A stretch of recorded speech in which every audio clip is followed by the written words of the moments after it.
I was holding a dish towel when I heard my father give my condo away. The kitchen smelled like cinnamon and roast.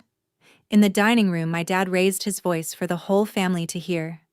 He said the condo would be a Christmas gift for my sister's family, a real home for the grandkids, settled after the new year. My parents had never once asked me. I owned that place. I paid for it. And I stood there, towel in hand, and I clapped. I smiled. And then I did the one thing none of them saw coming. Welcome back to Hidden Family Revenge. I'm Myra, 34. This is the story of the night I heard my own family hand over the home I built with my own 2 hands, and what it cost them. If you have ever been treated like your life belongs to everyone but you, stay with me. Drop a comment and be sure to subscribe. I drove out to my parents' house every Christmas Eve with a pie in the passenger seat and a check in my coat pocket. The pie was for the table. The check was for my dad's medical bills, the ones he never quite paid off and never quite mentioned. I had been writing that kind of check for years. Somewhere along the way, it stopped being a gift and started being a job. I was the reliable one, the accountant, the daughter who fixed things. When the water heater died, they called me. When the taxes got scary, they called me. When my sister overdrew her account in March, somehow that was my call too. I never minded enough to say no. That was my whole problem. Though I didn't have the word for it yet. My parents lived in the same ranch house I grew up in, on a quiet street where everybody knew everybody. The driveway was full that night. Shelby's minivan, my aunt's sedan, and a rental truck parked across the street that I almost didn't notice. A big white moving truck, the kind you book by the day. I remember thinking it was odd. The neighbors weren't moving in December. I parked, balanced the pie, and told myself I was tired and reading into things. I climbed the porch steps where my grandfather once taught me to tie my shoes. I had no idea that by the end of the night, that house would feel like a place I had to defend myself in. I knocked twice out of habit, even though it was my childhood home. My mother opened the door, kissed my cheek, and said, "Your father has news." She was glowing. I should have asked what kind. Dinner was loud in the good way at first. 11 of us around a table built for 8, elbows touching, gravy passed twice. My dad sat at the head with that look he got when he had a card to play. Halfway through the ham, he tapped his glass and said he had a special announcement, but it would wait until everyone was done eating. My sister Shelby caught her husband's eye across the table. Trent grinned into his plate. The grandkids kept asking if the news was a puppy. I laughed along and guessed in my head. A new baby, maybe. A new job for Trent, who had been out of work since his contracting business folded in the fall. I wanted it to be good news. I always wanted it to be good news for them. Then Trent leaned toward me, easy as anything, and asked a question that sat wrong in my stomach. He asked whether my condo could ever be sublet, if a person wanted to, hypothetically. I said I owned it outright, so I could do what I liked with it, and I changed the subject. He nodded like I had confirmed something. Shelby smiled at her plate. My mother got up to start the coffee with a spring in her step I hadn't seen in a while. I told myself families ask nosy questions. I told myself the truck across the street belonged to a neighbor. I helped clear the dishes because that was my role, and I carried a stack into the kitchen, and that was where the night cracked in half. Because the kitchen shared a wall with the dining room, and the wall was thin, and my mother's voice carried. Before I tell you what I heard, you need to understand what that condo was to me. I bought it at 28. It took me 10 years to get there. I worked 2 jobs through college, ran payroll for a trucking company by day, and waited tables on weekends. I ate a lot of cheap noodles. I drove a car with a window that wouldn't roll down. My grandfather, Walt, co-signed my very first apartment lease when no landlord would look twice at a girl with no credit. He sat across from me at a diner the day I signed it, stirred his coffee, and gave me the only financial advice he ever offered. Own something in your own name, he said. Something nobody can vote you out of. I held on to that like scripture. Every raise, I saved instead of spent. Every bonus went into one account I never touched. When I finally had the down payment, I bought a 2-bedroom condo with morning light and a little balcony, and I signed the closing papers alone. No husband, no cosigner, just my name. I painted the walls myself. I learned to fix the garbage disposal from a video. That place was not square footage to me. It was proof. Proof that the quiet girl who handled everyone else's money could stand on her own ground. My family came to the housewarming and admired it and ate my food. And then, I think, they quietly filed it away as something that belonged to all of us. A family asset. A spare room with my name on the lease by accident. I didn't know they thought that. Not until the kitchen. Not until my mother's voice came through the wall, light and certain, deciding my life. I stood at the sink with a stack of dirty plates, and I did not move. Through the wall, I heard my mother talking to Shelby, low and warm, the way she talked when something was already decided. She was saying the kids could each have their own room. She was saying Trent could set up a workshop in the second bath if he wanted. She was saying they would move in after the new year so the children could start fresh at the better school district.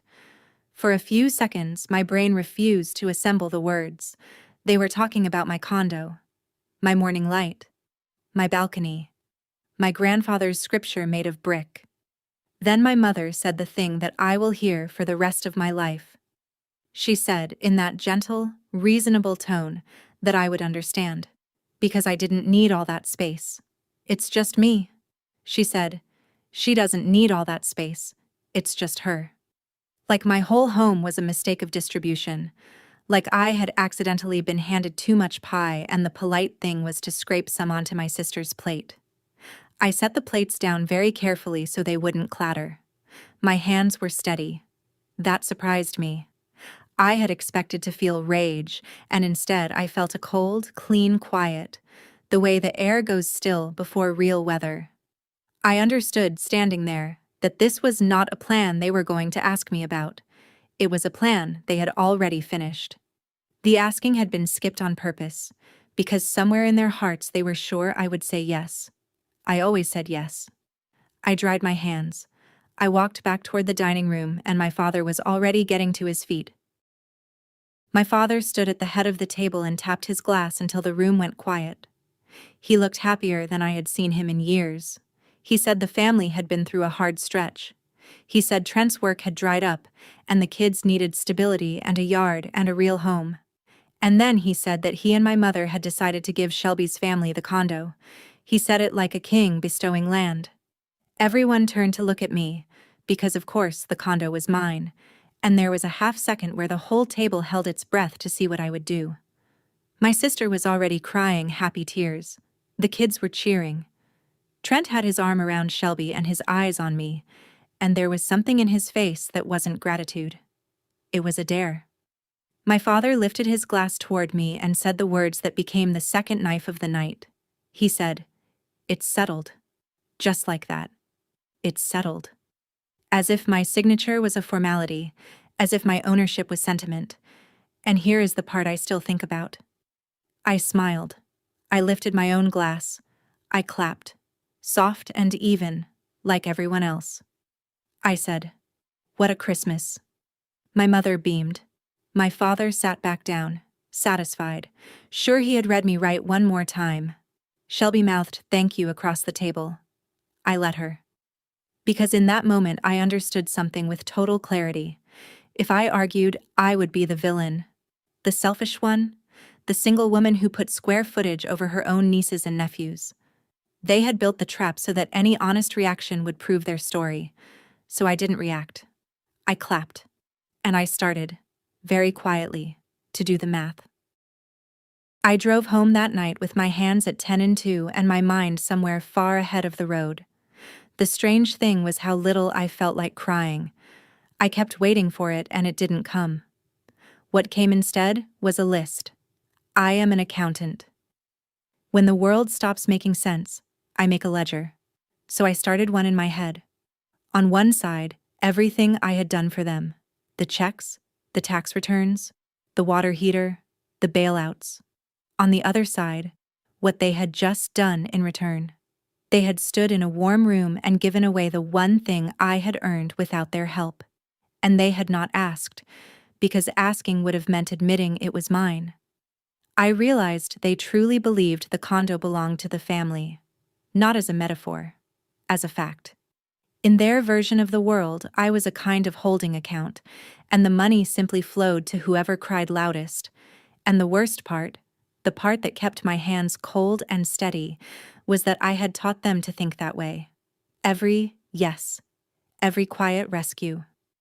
I had trained my own family to treat my life as a shared resource.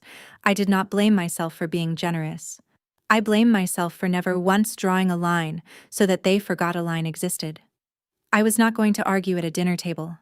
Arguing was their game, and they had stacked it. But I had my own game, the one I was good at, the one with documents and deadlines and clean math. By the time I pulled into my own parking spot, under my own balcony, I had remembered an email I hadn't thought about in months. I woke up the morning after Christmas to a text from Shelby and a photo that made my coffee turn to acid in my mouth. The text said, "Thank you, sis, you have no idea what this means." The photo showed my niece and nephew standing on the sidewalk outside my building, pointing up at the windows, grinning. Trent had driven them over on Christmas morning to let them pick which bedrooms would be theirs. They were choosing curtains for rooms in a home I had not agreed to give up. Another text came in while I was staring at the first. Shelby asked if I could have the place empty by the 15th, because the kids' new semester started the 20th, and they wanted time to settle. She used the word empty like I was a storage unit they had rented and were now reclaiming. I put the phone down on the counter, screen up, and I made my coffee and I drank it slowly while it cooled. I want you to understand that I was not frozen. I was deciding. Part of me wanted to call her and scream the truth, that she was planning the layout of a house she did not own, that our parents had promised her my walls like they were theirs to promise. But I had learned something at that table. The moment I got loud, I lost. They would circle the wagons around the crying sister and the out-of-work husband and the kids who already picked their rooms, and I would become the cruel aunt who took bedrooms from children. So I texted back something short. Talk soon. Then I opened my laptop, and I started looking for an email from a man named Daniel Pruitt. Before I did anything else, I gave them one chance. I owed myself that, even if I didn't owe them. I drove back out on the 27th and sat at my parents' kitchen table, the same table where the announcement had been made, and I told them plainly. I said the condo was mine. I said my name was the only name on the deed. I said I had paid it off myself, every dollar, and that no one had ever asked me whether I wanted to give it away. I kept my voice level. I wasn't there to fight. I was there to give them a door to walk through. My father's face went tight. He said I was making it about money when it should be about family.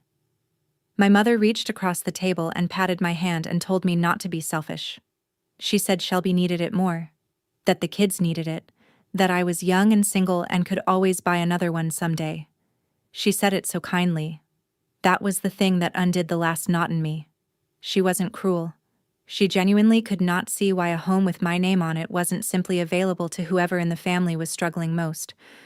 To her, my line in the sand was the selfish thing, not their gift of my house. I looked at both of them, and I understood the door was never going to open. They had not made a mistake I could correct with facts. They had a whole worldview, and in it, I existed to absorb the family's problems quietly. So I stopped explaining. If you have ever sat across from people who love you and realized they cannot hear you, you know the specific loneliness of that table. Take that feeling and remember it. We are going to need it later. I told them I would think about it, and I drove home to make a phone call. Trent showed up at my condo that evening without calling. I opened the door, and he was standing there in his work coat, holding a tape measure, with the rental truck idling at the curb. The same white truck I had seen across the street on Christmas Eve. He had already booked it for January 1st. He asked if he could measure the second bedroom for the kids' bunk beds, like the place was already his. I did not let him in. He told me, friendly at first, that Dad had promised, that everything was arranged, that I shouldn't make this harder than it needed to be. When I said the condo was not his to measure, His friendliness slid off like wet paint. He told me his business had collapsed, that creditors were calling his cell at dinner, that this house was the only thing standing between his kids and a worse apartment than the one they were in. I felt for him. I did. That is the honest truth, and it made everything harder. But then he said that the family had decided, and that I was outvoted, and that I needed to fall in line. Outvoted. On my own home. I came very close right then to telling him exactly what I had spent the afternoon arranging. The words were in my mouth. I wanted to wipe the entitlement off his face, but I swallowed it, because a loud win is a small win, and I wanted the kind that lasts. I told him to take his tape measure home. I closed the door. Through it, I heard him say I would regret this. I leaned my back against my own door, in my own home, and I almost laughed at how wrong he had it. The only thing I regretted was waiting so long. That night, I sat on my own living room floor, back against the couch, and opened my laptop. I searched my inbox for a name I had almost forgotten: Daniel Pruitt. He was a local investor who had knocked on doors in my building 8 months earlier, looking to buy units to rent out. Most of us ignored him. He had emailed me a polite, specific offer for my condo, cash, no contingencies, and I had written back a polite, no thank you, because I loved my home and had no reason to sell. I found the thread halfway down a folder. His offer was still there in black and white, a real number, only a little under what the place might fetch on the open market with months of showings. At the bottom, he had written that the offer stood if I ever changed my mind and left his number. I sat there and looked at it for a long time. Selling my condo would hurt. I am not going to pretend it wouldn't. This was the place I painted, the place that proved I could stand alone. But I had learned that night exactly what my family thought my home was for. It was a thing they could give away. As long as I held it, they would treat it as the family's pantry, something to be raided whenever someone was hungry. There was only one way to make it truly, permanently mine in the only sense that mattered. I had to make it nobody's. I had to make it gone. You cannot give away what no longer exists. I copied Daniel's number into my phone. I did not call yet. There was one more thing I needed to check first. One boring legal fact that would decide whether any of this was even possible. The next morning, I called a real estate attorney I had done tax work for. A sharp, no-nonsense woman named Priya, who owed me a favor and charged me for it anyway. I asked her one question. If my name is the only name on the deed and the unit is paid off, can anyone stop me from selling it? She actually laughed. She said, "Myra, it's your property. You can sell it to a stranger on the street if you want. No one else gets a vote. No one else has to sign." I asked how fast a cash sale could close if the title was clean and there was no mortgage to pay off. She said with a motivated buyer and a good title company, you could be done in under a week, maybe by the 30th if everyone moved. I thanked her and hung up and sat very still. Then the second piece fell into place, the one I had been quietly carrying for 2 weeks and hadn't told a soul about. My firm had offered me a transfer, a senior position in our Charlotte office, more money, a fresh start in a city where I knew no one. I had been on the fence because of my family, because of the checks and the rescues, and the feeling that I was the one holding everyone together. I had been about to turn it down. Sitting on my floor that morning, with Priya's words in my ears and my sister's text still glowing on my phone, the fence disappeared. There was nothing to hold together that was holding me back.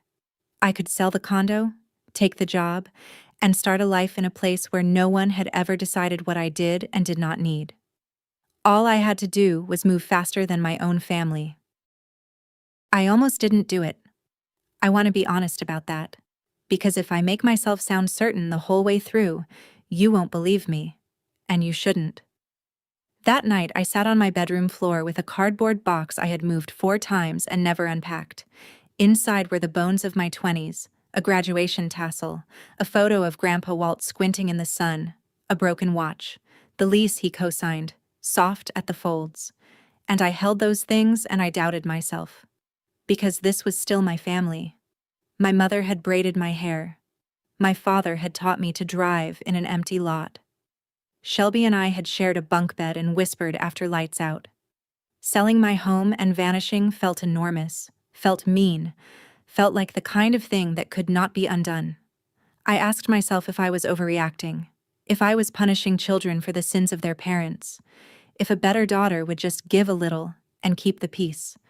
I sat with all of it, and then I dug deeper into the box, under the lease, to the bottom where I kept the most important folder I owned, the one I had not opened since the day I bought my home. When I lifted it out, my doubt did not disappear, but it finally had something solid to stand against, because of what was written on the front of that folder, in handwriting I would know anywhere. My grandfather's. He had given me the folder the week I closed on the condo, with the deed copy already inside, and I had been too overwhelmed that day to really read what he had written on the cover. I read it now. I opened the folder under the lamp, and there it was, the original copy of my deed, the document that started all of this. I had filed it the day I closed and barely looked at it since. The way you stop seeing a thing once it's yours. I made myself read every line: grantor, grantee, legal description of the unit, and there, on the line that mattered, one name: Myra J. Gibson, sole owner. Not my parents, not the family, not Shelby. My name. Only my name, in black ink that nobody at that table had ever bothered to read. I ran my finger under it like a child learning to read. 6 years I had owned this, and my family had managed to convince themselves the name was a technicality. It was not a technicality. It was the whole truth. Recorded at the county, stamped and filed and real. And then I turned the folder over and read what my grandfather had written on the cover in his blocky, careful hand the week he watched me become a homeowner. He had written just this: yours, always. That was all. Yours, always. He had known, somehow, the man who survived losing his own father's house to other people's decisions. He had known that one day someone would try to tell me my home was not really mine, and he had left me a note for that exact night, even though he died 3 years before it came. I sat on the floor and I did not cry the loud way. I cried the quiet way, the way you do when something finally makes sense. Because his note settled the argument my parents thought they had already won. The condo was mine to keep, mine to sell, mine to burn down if I wanted. It had never been on the family ballot. I put the deed back in the folder, and the folder on my nightstand where I could see it, and I picked up my phone. It was time to call Daniel Pruitt. Daniel Pruitt picked up on the second ring, even though it was the 27th and most people were still in their holiday fog. I told him who I was, the unit number, and that if his offer still stood, I was ready to talk. There was a pause, and then I heard him smile through the phone.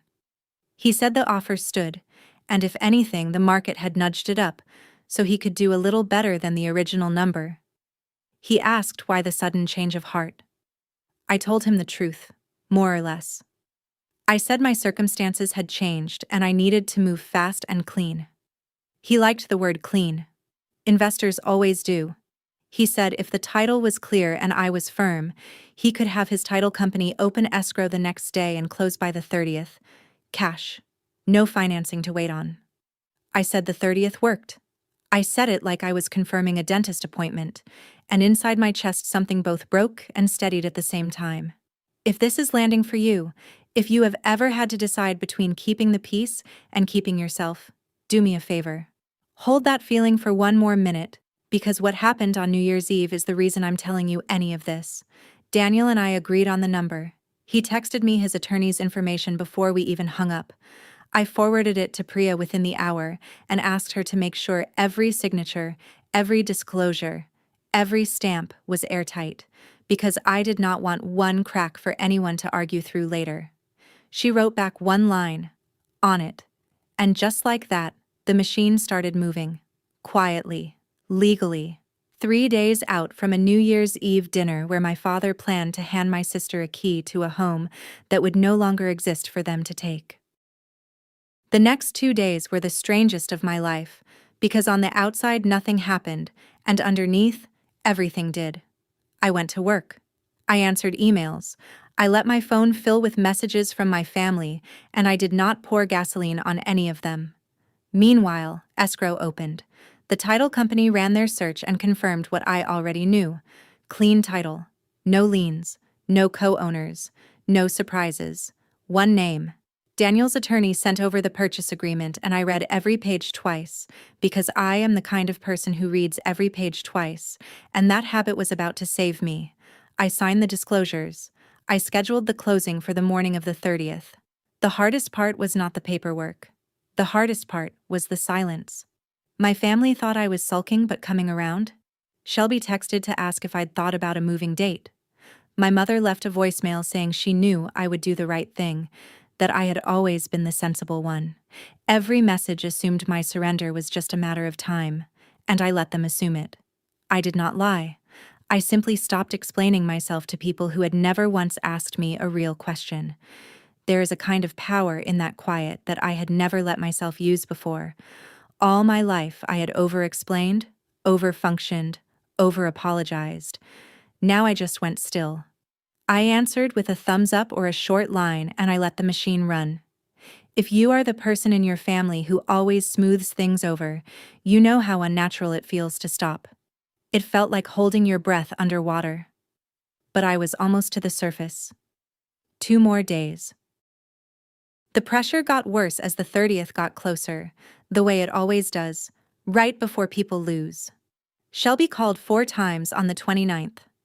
When I finally answered, she had the kids in the background and her voice was sweet and tight at the same time. She wanted to know when she could get a key. She said the kids were so excited, did I want to break their hearts? There it was. The children, set up like sandbags in front of her. I told her we would talk after the new year, and I kept my voice as flat and warm as a closed door. My mother texted a photo of curtains she had bought for the kids' new rooms.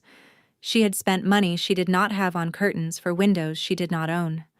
I looked at that photo for a long time, not with anger anymore, with a kind of grief, because these were people I loved, and they had walked so far out onto a branch that I could no longer warn them off it without becoming the bad guy for sawing it.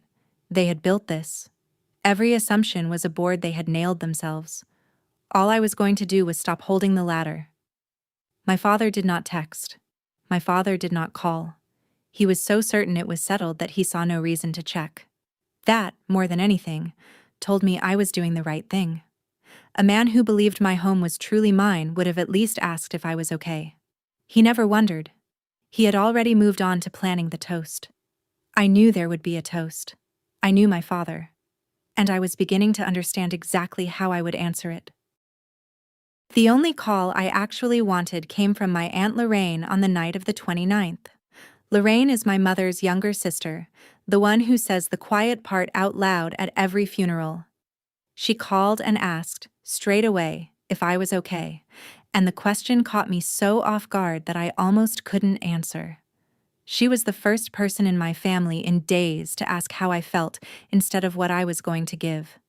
She told me my father had been calling everyone, the cousins, the neighbors, the old crowd from church. He had told all of them about the generous gift, the condo for Shelby's family, the proud grandfather making it right. She said he had practically sold tickets to New Year's Eve so people could watch him hand over the key. She was uncomfortable, she said, because something about it didn't sit right with her. She remembered me buying that place. She remembered how hard I worked. I thanked her for asking, and I made a decision in that moment. I did not tell her my plan, because I trusted her heart but not her ability to keep a secret in a family that ran on gossip. But I did ask her one thing. I asked if she would be at the dinner. She said she would. Good, I thought. Because what I was about to do needed witnesses, and not the kind my father had invited to applaud him. I needed at least one person in that room who knew the truth of where that condo came from, so that when the story got retold 100 times afterward, there would be one voice that could say, I was there, and it did not happen the way Ray tells it. Lorraine was going to be that voice. She just didn't know it yet. The closing was at 9 in the morning on the 30th, in a small office that smelled like burnt coffee and printer toner. It took 40 minutes. That is the part nobody tells you. The thing that takes 10 years to build can change hands in 40 minutes, with a pen and a notary and a stack of paper. I signed where the little flags pointed. Daniel signed across from me, calm and pleased, a man who had wanted this unit for 8 months and finally got it. The title officer slid the final documents into a folder and told me the funds would hit my account by end of day. And then, it was done. The condo was no longer mine. I drove back to the building one last time, let myself in with a key that wasn't really mine anymore, and stood in the empty living room I had painted with my own hands. The morning light came through the balcony doors the way it always had, indifferent to who owned the walls. I let myself feel the loss, because it was real, and pretending it wasn't would have been its own kind of lie. I had given up my home, not to my family, to a stranger, by choice, on my terms. There is a world of difference between losing something and letting it go. My grandfather's folder was already packed in my car. I took one slow walk through the rooms, said a quiet goodbye to the balcony, and locked the door behind me for the last time. Daniel would change the locks within the week. By the time Trent's rental truck pulled up on the morning of January 1st, there would be a stranger's name on the buzzer and a stranger's key in the lock. But before that, there was a dinner. There was a toast to ruin. That afternoon, while the sale funds were landing in my account, Trent texted me one more time. "Truck booked for 9 a.m. January 1st, he wrote. "See you there." "Bring the key." He did not ask. He informed. I read it standing in my half-packed apartment, boxes everywhere, the Charlotte job already accepted in an email I had sent that morning. I did not reply. There was nothing to say to a man planning to move into a house that had sold the day before. I could have let it end there. I could have simply not shown up on New Year's Eve, let them drive to a stranger's locked door on the 1st, let the truth arrive without me. It would have been cleaner. But I am not built for clean disappearances. Not entirely. My family had made their decision in a crowded room, on purpose, so the crowd would pressure me into yes. I decided the truth deserved the same audience. Not for revenge, though I won't insult you by pretending there was none in it. Mostly because I was tired of being the quiet one who absorbed everything in private while they performed their version of events in public. I wanted to stand in the same light my father had chosen for his toast and say one true thing, out loud, where everyone could hear it. Then I wanted to leave, and keep leaving, all the way to Charlotte. So I made my decision. I would go to the New Year's Eve dinner. I would bring a folder instead of a key. I would let my father stand up and make his proud announcement one last time, and then I would stand up too. I picked out what I would wear the way you pick armor, and I drove out to my parents' house one final time. The New Year's Eve dinner was even more crowded than Christmas. My father had invited half the family and a few neighbors, just as Lorraine warned. Streamers on the mantel, a bottle of the good champagne my parents saved for weddings. Shelby and Trent sat near the head of the table like guests of honor, and the kids were wired on soda and the promise of new bedrooms. I came in quietly, kissed my mother's cheek, set a covered dish on the counter like always. I had a slim folder tucked in my bag. I said almost nothing through dinner. I watched my father glow.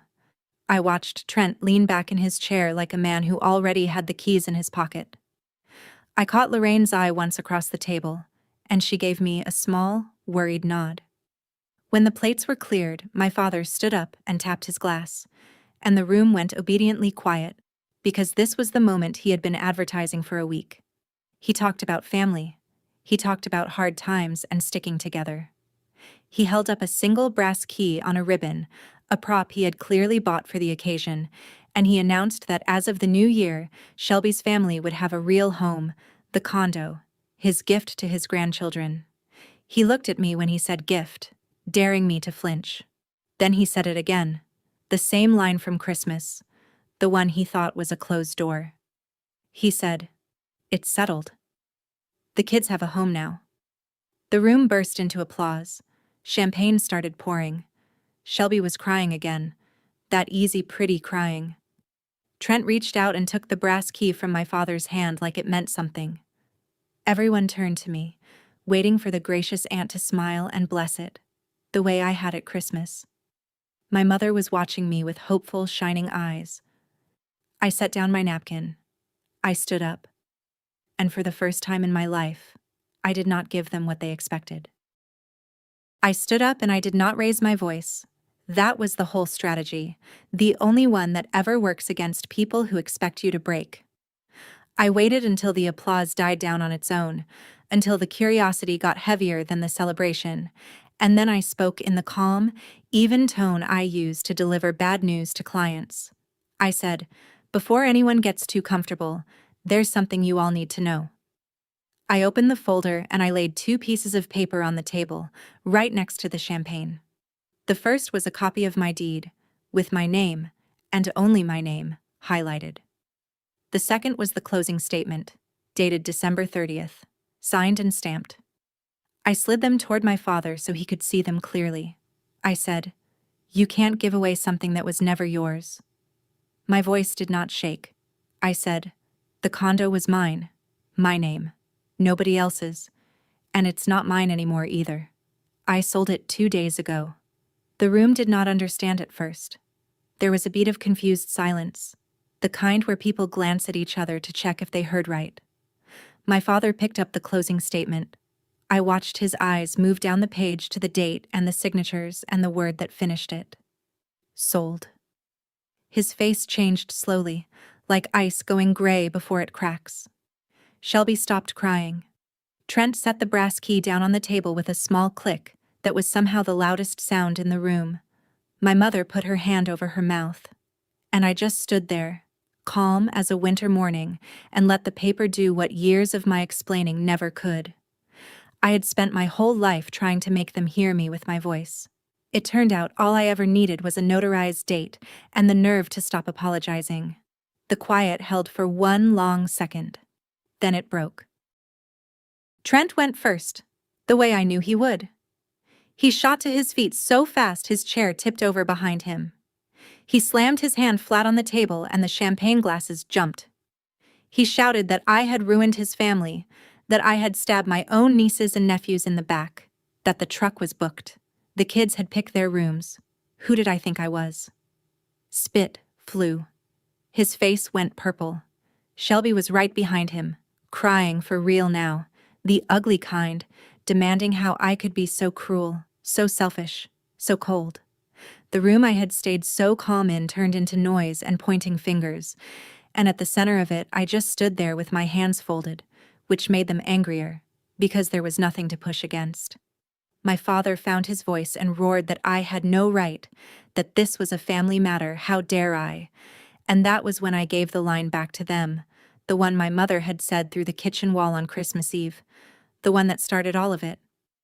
I waited for a gap in the shouting, and I said it quietly, so they had to go quiet to hear it. I said, "You kept telling everyone I didn't need all that space, that it was just me." I let that land. Then I said, "Well, now none of us have it." The whole room went dead silent. Shelby's mouth opened and nothing came out. Trent's purple face just hung there. My father sat down hard, like his legs had quit. I had not yelled. I had not insulted anyone.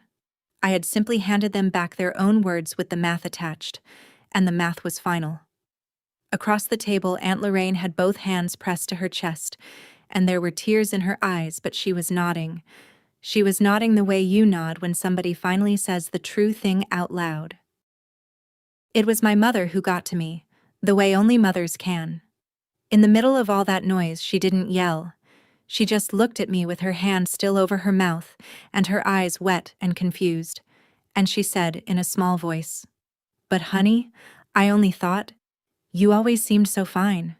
And there it was. The whole thing, in one sentence, with no villainy in it at all, just a lifetime of quiet assumption. She had decided I was fine. She had decided it so long ago and so completely that it stopped being something she checked and became something she built on. My being fine was the foundation under all of it. The checks, the rescues, the giving away of my home. Because Myra is fine. Myra doesn't need help. Myra doesn't need that space. Myra will understand. I felt my throat go tight, but I did not let it pull me off course, because softness here would undo everything. I looked at her and I said gently, "That was the problem, Mom. You decided I was fine, so my whole life was something you could spend." I said I loved her, and I meant it, and that was what made it land. I told her I was done being the family's emergency fund. I told her the bank was closed. Not in anger. In the flat, certain voice of a woman reading a balance. She started to cry, and part of me wanted to cross the room and hold her, the way I had held this family together for a decade. I didn't. Some boundaries only count if you let the other person feel the weight of them. I let her feel it. I did not forgive it away in the moment just to make the room comfortable. The room had been comfortable at my expense for 34 years. It could sit in the discomfort for one night. I picked up my deed and my closing statement and slid them back into the folder, because they were mine to keep, like everything else I had earned. Then I said the last thing I came to say, and I said it to the whole table, to the cousins and the neighbors and the people my father had invited to watch him be generous with my house. I told them the money from the sale was mine. I told them my life was mine. I told them I had taken a job in another city and that I would be gone within the week. I said I would always be their family, but I would never again be their account. Then I reached into my coat pocket and took out the spare key to my father's house, the one I had carried for years so I could check on them, let myself in, be the reliable one at any hour. I set it on the table next to Trent's useless brass prop. I said, "I think you can all manage from here." I thanked my mother for dinner, because she had still cooked it, and manners outlive everything, and I walked out. Nobody followed me at first. The room was too stunned to move. As I reached the door, I heard Lorraine's voice behind me, clear and steady, saying to the table, "She's right, you know. I remember her buying that place. None of you helped her. That was the witness I came for." I stepped out into the cold and the night air hit my face, and for the first time in longer than I could remember, my chest felt wide open instead of clenched. I got in my car. I did not look back at the house. I had already seen everything in it I needed to. I left for Charlotte on the morning of January 1st, my car packed to the roof, the sunrise in my mirrors. Somewhere around the second hour my phone began to light up, and it did not stop. By the time I pulled over for gas at noon, the screen said 79 missed calls. I sat in the gas station lot and scrolled through them once, just once, before I turned the ringer off for good. Trent had called 11 times, and his voicemails went from threats to bargaining to threats again. Shelby had called and texted in long, weepy paragraphs about how I had broken her children's hearts, never once mentioning that she had planned to take my home without asking. My father called 4 times and left no message any of them, because my father does not apologize. He waits for the world to come back to him, and this time it wasn't going to. My mother called the most. Her voicemails were the only ones I listened to twice. In the last one she wasn't angry. She just said, "Please call me back, honey, please." And I sat there in that cold parking lot, and I let myself feel how much I loved her, and how I still wasn't going to call. Not yet. Maybe not for a long time. The only message I answered was from Aunt Lorraine. It said, "You did the right thing, and I'm proud of you. And don't you dare let them tell you otherwise." I wrote back thank you. Then I turned off the ringer and drove. The fallout, in the plain accounting of it, looked like this. Shelby's family did not get a condo, because there was no condo to get. Trent returned the rental truck and paid the cancellation fee out of money he didn't have. My parents had to explain to every cousin and neighbor and churchgoer they had bragged to that the generous gift had evaporated, because it was never theirs to give. And for the first time in years, when something in that family broke, the phone that rang was not mine. I did not feel triumphant. I want to be honest about that too. I felt quiet. I felt like a person who had finally stopped bailing water out of a boat she didn't own, and had simply stepped onto dry land, and was surprised to find it solid. Here is the only lesson I took from all of it, and I'll give it to you the way my grandfather gave things to me, plain and once. Loving your family does not mean letting them spend your life like it's loose change in the family jar.